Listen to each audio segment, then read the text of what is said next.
नमस्कार। विवाह और विवाह विच्छेद से संबंधित नियमों और कानूनों के संबंध में एक प्रश्न प्रायः देखने में आता है कि यदि किसी महिला का डिवोर्स हो चुका है और डिवोर्स के आधार पर डिवोर्सी कोटे से कोई सरकारी नौकरी उसे मिल चुकी है, अब वह सरकारी नौकरी मिलने के बाद यदि चाहे कि पुनर्विवाह कर ले तो ऐसी स्थिति में क्या होगा? क्या उसे वह नौकरी छोड़ करके शादी करनी होगी या नौकरी करने के साथ साथ वह कोई दूसरी शादी भी कर सकती है? क्योंकि उसी डिवोर्स के आधार पर तो उसे सरकारी नौकरी मिली थी, तो कहीं ऐसा तो नहीं होगा कि विभाग यह कहे कि आपने यह डिवोर्स नौकरी पाने के लिए ही लिया था, धोखा देने के लिए ही लिया था, तो इसलिए अब आप यह नौकरी छोड़ दीजिए। तो इस बारे में हम आपको बता दें कि हिंदुओं के विवाह के संबंध में और विवाह विच्छेद के संबंध में और पुनर्विवाह के भी संबंध में जो नियम और कानून हैं वह हिंदू विवाह अधिनियम 1955 में बताए गए हैं। और इस कानून में विवाह से संबंधित जो नियम दिए गए हैं उसमें यह कहीं नहीं लिखा है कि डिवोर्स होने के बाद कोई महिला पुनर्विवाह नहीं कर सकती है। तो जहाँ तक डिवोर्स के बाद पुनर्विवाह करने की बात है तो हिंदू विवाह अधिनियम में ऐसा रोक नहीं होने के कारण डिवोर्स के बाद पुनर्विवाह तो किया जा सकता है। लेकिन आगे इसमें मुख्य प्रश्न यह है कि क्या डिवोर्स हो जाने के बाद अपने उसी पति के साथ पुनः रहा जा सकता है? तो इसके बारे में भी हम आपको बता दें कि डिवोर्स की जो डिक्री न्यायालय द्वारा दी जाती है उस डिवोर्स की डिक्री को न्यायालय की अनुमति से कैंसिल भी करवाया जा सकता है और कैंसिल करवाने के बाद अपने उसी पूर्व पति के साथ, पत्नी के साथ रहा जा सकता है। उस डिवोर्स की डिक्री को जब कैंसिल करवाने का आवेदन न्यायालय में दिया जाता है तो न्यायालय को वह कारण बताना पड़ता है कि क्यों उस डिवोर्स की डिक्री को अब कैंसिल करवाया जा रहा है और क्या उस डिवोर्स की डिक्री के आधार पर कहीं से कोई लाभ अगर लिया गया है तो उसके बारे में भी न्यायालय को बताना होता है। डिवोर्सी कोटे से सरकारी नौकरी यदि मिल गई है तो वह एक प्रकार का लाभ है और उस लाभ के बारे में, उस सरकारी नौकरी के बारे में न्यायालय को बताना होता है और न्यायालय को यह भी बताना होता है कि जिस सरकारी विभाग में उस महिला को डिवोर्सी कोटे से नौकरी मिली हुई है उस विभाग से भी उसने पुनर्विवाह करने के लिए अपने उसी पहले वाले पति के साथ रहने के लिए और डिवोर्स की डिक्री को कैंसिल करवाने के लिए अनुमति ले लिया है।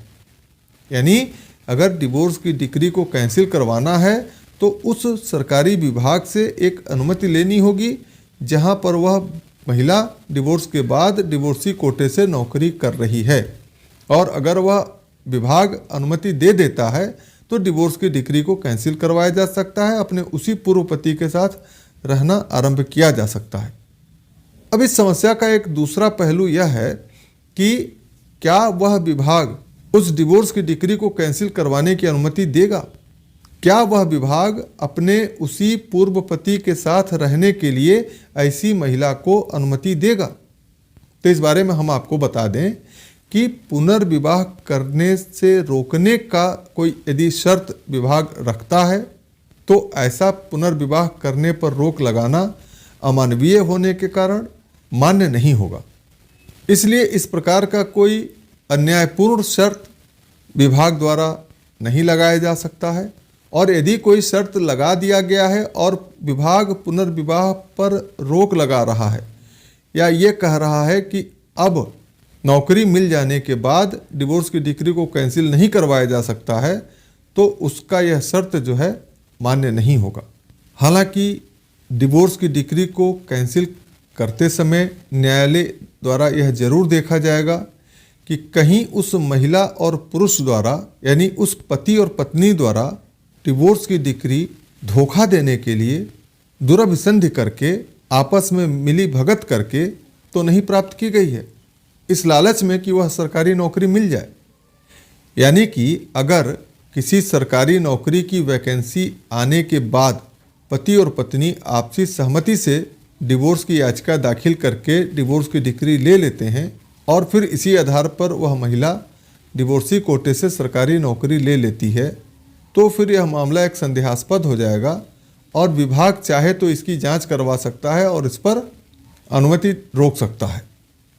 लेकिन यदि वैकेंसी आने के बहुत पहले ही डिवोर्स हो चुका है और डिवोर्स भी कंटेस्टेड डिवोर्स हुआ है, आपसी सहमति से डिवोर्स न होकर के बल्कि किसी आधार पर पति या पत्नी द्वारा डिवोर्स लिया गया है, तब उस परिस्थिति में यह मानना बड़ा मुश्किल होगा कि महिला ने नौकरी के लालच में ही डिवोर्स की डिक्री न्यायालय से प्राप्त किया है। तो यह परिस्थितियों पर निर्भर करेगा कि पुनर्विवाह से संबंधित अनुमति विभाग द्वारा मिलेगा या नहीं मिलेगा। न्यायालय भी डिवोर्स की उस डिक्री को कैंसिल करेगी या नहीं करेगी, परिस्थितियों को, तथ्यों को जांचने परखने के बाद ही करेगा। लेकिन जहां तक विभाग के इस प्रकार की शर्त लगाने की बात है, तो कोई शर्त पुनर्विवाह पर कोई विभाग नहीं लगा सकता है। यह है कि नौकरी देते समय डिवोर्स की डिक्री की जांच कर सकता है विभाग कि कहीं इस प्रकार से धोखा देने के लिए तो डिवोर्स की डिक्री नहीं ली गई है, और उससे संबंधित कुछ नियम विभाग द्वारा बनाया जा सकता है इस धोखाधड़ी को रोकने के लिए। यानी कि नौकरी देते समय ही विभाग की यह जिम्मेदारी होनी चाहिए कि वह उस डिवोर्स की डिक्री की जांच कर ले।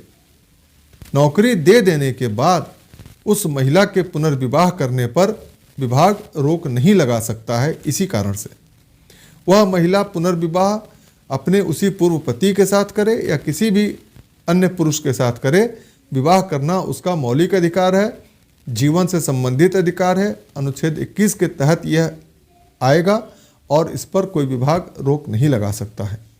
अब मुख्य प्रश्न यह है कि क्या ऐसी स्थिति में सरकारी नौकरी जो डिवोर्स कोटे से मिल चुकी है उसे छोड़नी पड़ेगी या बिना नौकरी गंवाए हुए भी अपने पूर्व पति के साथ रहा जा सकता है? तो इस सवाल का जवाब मुख्य रूप से तो उसी विभाग से मिलेगा जिस विभाग में वह महिला नौकरी कर रही है। वैसे विवाह पर रोक लगाना अमानवीय शर्त होने के कारण मान्य नहीं होता है, इसलिए पुनर्विवाह तो किया जा सकता है और पुनर्विवाह के कारण नौकरी से किसी महिला को नहीं हटाया जा सकता। इस संबंध में एक उदाहरण प्रस्तुत है जो राजस्थान शिक्षा विभाग से संबंधित है। शिक्षा विभाग राजस्थान सरकार द्वारा समय समय पर जारी आदेशों से स्पष्ट होता है कि विधवा प्रत्यक्ता कोटे से नियुक्त महिला कार्मिक नियुक्ति के बाद पुनर्विवाह करने के संबंध में कोई प्रतिबंध नहीं है। विधवा प्रत्यक्ता कोटे से नियुक्त महिला कार्मिक नियुक्ति पश्चात चाहे तो पुनर्विवाह कर सकती है। इस संदर्भ में निदेशक प्रारंभिक शिक्षा राजस्थान बीकानेर द्वारा दिनांक 5 जुलाई 2019 को जारी एक आदेश के बारे में हम आपको बता रहे हैं, जिसमें यह स्पष्ट किया गया है कि प्रत्यक्ता अथवा तलाकशुदा महिला कोटे से नियुक्त महिला कार्मिक के पुनः विवाह करने पर कोई प्रतिबंध नहीं है। इसी प्रकार इस संबंध में प्रारंभिक शिक्षा विभाग राजस्थान बीकानेर के आयुक्त महोदय द्वारा भी जारी एक आदेश दिनांक 29 सितंबर 2005 में यह स्पष्ट किया गया है कि विधवा या प्रत्यक्ता महिलाओं की जो नियुक्तियां सरकार के निर्देशानुसार प्रारंभिक शिक्षा विभाग द्वारा की जा रही हैं और की गई हैं, उसमें यह सुनिश्चित किया जाना है कि पुनर्विवाह नहीं करने जैसी कोई शर्त नहीं डाली जाए। विधवा एवं प्रत्यक्ता महिलाएं नियुक्ति में आने के उपरांत जब चाहें और जब उचित समझें पुनर्विवाह कर सकती हैं। इस संबंध में यदि कोई भी बंधन या शर्त डाल दी गई है तो उसे हटा दिया जाए, विलोपित कर दिया जाए। तो इस तरह हम देखते हैं कि डिवोर्सी कोटे से नौकरी मिलने के बाद भी पुनर्विवाह तो किया जा सकता है। सावधानी के लिए हालांकि पुनर्विवाह करने से पहले अपने विभाग को एक लिखित आवेदन देकर अनुमति ले लेनी चाहिए। इसी प्रकार डिवोर्स की डिक्री को भी कैंसिल करवाने के लिए कोटे से प्राप्त नौकरी आदि सभी नए तथ्यों से माननीय न्यायालय को अवगत करवा दिया जाना चाहिए, बता देना चाहिए और विभाग से जो अनुमति प्राप्त की गई है उसकी भी जानकारी कोर्ट को दे देनी चाहिए। और जब डिवोर्स की डिक्री कैंसिल हो जाए तो विवाह किया जा सकता है। तो ये थी विधवा या प्रत्येकता कोटे से नियुक्त महिला कर्मचारियों द्वारा नियुक्ति के बाद पुनर्विवाह करने की छूट के संबंध में नियमों की संक्षिप्त जानकारी। आगे के वीडियो में हम आपको विवाह एवं अन्य कानून के संबंध में जानकारी देंगे। इसलिए हमारे इस YouTube चैनल को आज ही आप सब्सक्राइब कर लें और वीडियो में दी गई जानकारी यदि उपयोगी और अच्छी लगी हो तो वीडियो को लाइक करें और विधिक जागरूकता के उद्देश्य से बनाए गए इस वीडियो को ज़्यादा से ज़्यादा शेयर करना ना भूलें। धन्यवाद।